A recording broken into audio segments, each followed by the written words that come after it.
shot a day before your 16th birthday. Mm-hmm. My question to you, was that the only occasion you ever been shot?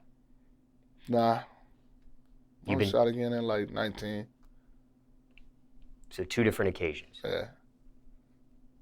How many bullets in each occasion were you hit by? 1 the first time and 2 the second time. Now here is what I want to know. For somebody watching this that's never been shot before, what does that actually feel like? I feel like you're on fire, like some firing.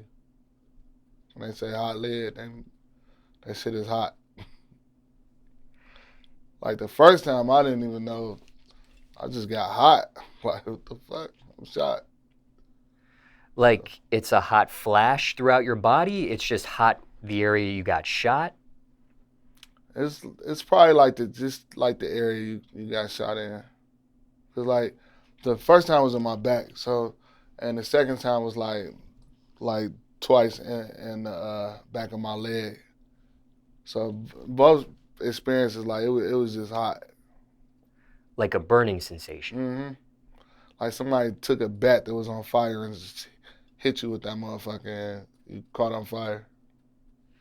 And does the pain, is it painful? Yeah, but afterwards, like your adrenaline kind of like just take over the pain. Like the second time, I was like actually like running and really didn't know till I stopped. And I actually like took one of those bullets out myself How'd you do that? with a knife.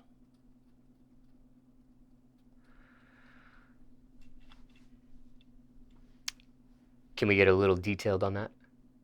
With like going Rambo on yourself. Yeah. No, it's like you put it on the stove, put it on fire. Like it wasn't a big caliber, so it didn't go that far in. So just took it out. So you take a knife and you just slice yourself. Like you could see it, so I just kind of like dug it out. Oh, okay, I got you. Yeah. Was that act painful in it of Yeah, itself? that was probably more painful than the shooting. Was the bullet still hot or warm? Nah. Okay. Now, this burning sensation, this pain, does it subside at some point? Nah.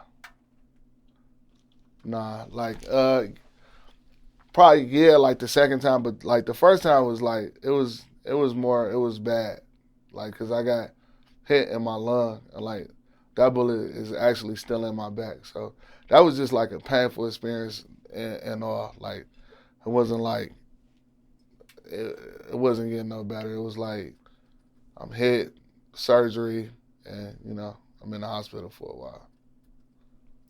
In either of these instances, these occasions, were you under the influence of any drug at that time?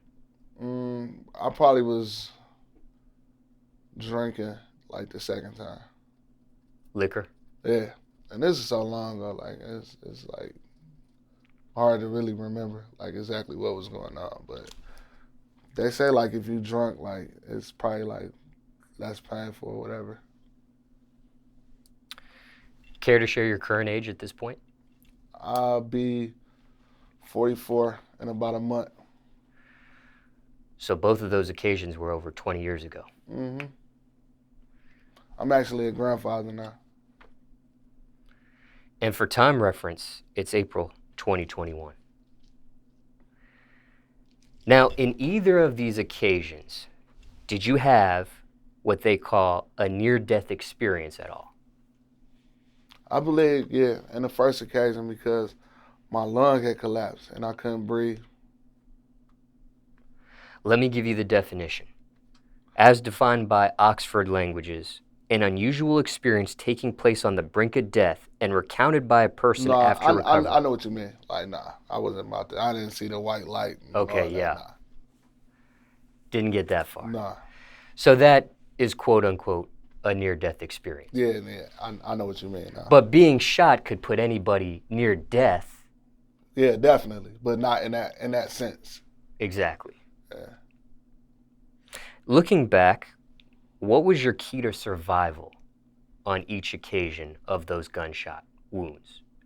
Well, like I said, the second time it was a small caliber, probably like a 2.5 or something. So it wasn't like a fight for my life. But like the first time, like it was a dude named Sam, and he just like kept talking to me like the whole time. So that held me focused until I could get into the ambulance and get to the hospital. What were some things he would say to you, if you could remember? Like, you're gonna be all right. Fight through it. You good. And I remember being in an ambulance and my mother coming, and she's like just so hysterical. She blow anything out of proportion. Like if I knock a glass over, she'll, you know what I'm saying. So I'm like, get her the fuck out of here. Like, do not let her in the ambulance. Don't bring her to the hospital. Like, who the fuck told her? Who told her? Now, do you know what caliber that was, the very first occasion? I believe it was a 38. When your one lung collapsed, right? Correct? Man, that shit is painful. It's like trying to inhale and you just like inhaling blood. It feel like some type of liquid feeling. Like not being able to breathe, suffocating is like one of the worst feelings. Is it like a drowning type of feeling? Yeah, kind of like that. So when you do get shot in this occasion, is your lung collapsed immediately when you're hit by that bullet? Yeah. Okay. I can tell, even at that young age, I could tell like, bam, my lungs collapsed. Like I knew, like I can't breathe my lung. I knew I was hitting my lung. And it was just one particular lung. Uh-huh. And then when I got to the hospital, they did a surgery and put a tube in there. And then I remember they would try to get me to blow on this thing with these balls in it. And you blow on it and try to lift the balls up to try to build your lung back up. And it would hurt so bad I would never blow in the ball and then blow in the tube to lift the ball normal. But anyway, so the nurses, everybody would try to talk to me like, man, you got to try to do this. Like, please try. And I'd be like, nah, that shit hurt. I ain't doing it.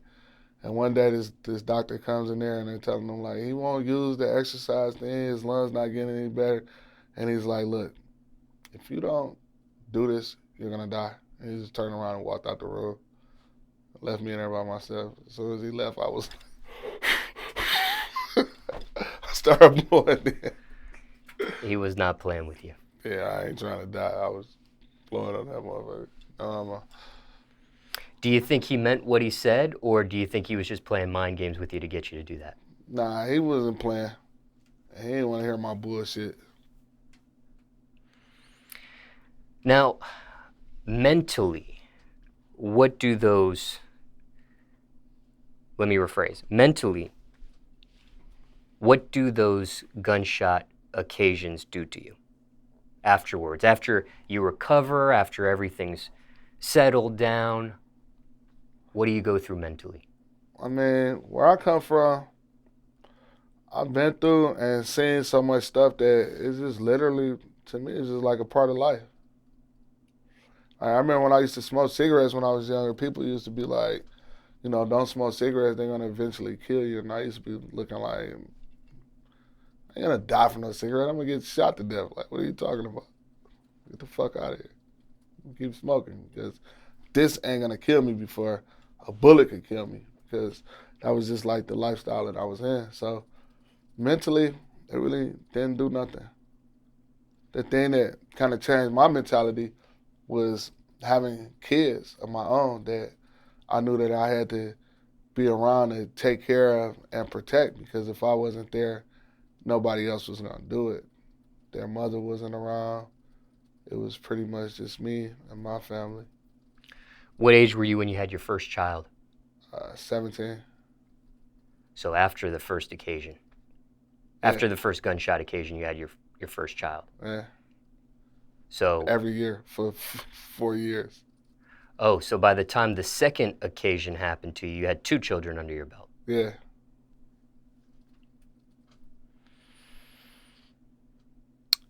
And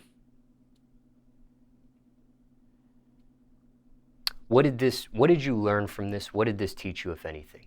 These 2 occasions here, these 2 instances here in your life. Well, it just taught me,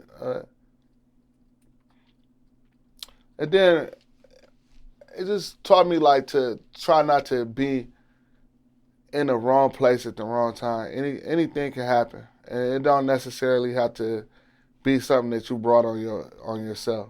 Like, and it also taught me to not be a follower. Don't be afraid to be the person to be like, nah, I ain't doing that, or I ain't going. I'm good. That don't sound like a good idea. I'm not. I don't want to be involved with that. You have to be able to stand up for yourself when you're in that type of environment, because that could ultimately, like, I don't care how much good you do, one bad decision can change your life forever for the worse. Now, let's say somebody's watching this interview and may have gotten shot themselves. They're a gunshot wound victim. Anything you would say to them? Shoot first. Shoot first. Don't stay out of, well, like, one of my things is, like, well, like, I hear, like, a lot of young dudes, like, they always be having guns, and, like, people get caught, they go to jail with guns. Try not to put yourself in a situation where you don't even need a gun. If you're gonna need a gun, you probably don't need to be there. But keep your gun though. What's your opinion on guns? Live by the gun, die by the gun. But my opinion on guns, shit, you just gotta have it. You just can't be lacking out here. I was in a situation, maybe, what was that, dog, like a year ago, and they tried to run up on me. If I didn't have my gun, ain't no telling what would have happened. So it could save your life. When I get back home to Detroit, I'm gonna go buy my oldest daughter a gun. I'm buying all my kids guns, as a matter of fact. And I taught all my kids about guns at a young age. You don't want that curiosity to lead to some type of fatal mistake. So it's better to teach them about it than to the point where they're going to be curious and want to play with one while you're not around, or want to play with their friend gun or something like that. You got to school them so they can be hip to it, so it don't be like something just so brand new to them. It's like, oh, I seen a gun before. I know how to load it. I know how to unload it. Like, put that down and play with that. That's nothing to play with.